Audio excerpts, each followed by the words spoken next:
আছে তাই fried rice হবে, তার গাজর আর বিনস। আর এই যে চিকেন, এই যে মশলা, পেঁয়াজ বাটা, আদা রসুন বাটা, মাংসের আলু ভাজা হচ্ছে। এবার তুলে করবো,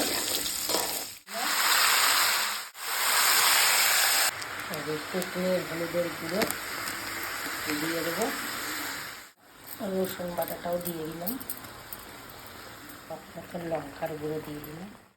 কষাবো চিকেনটা, ওকে কষছে।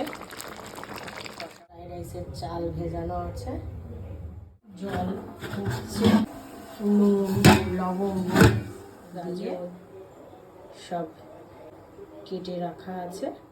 দেওয়ার পর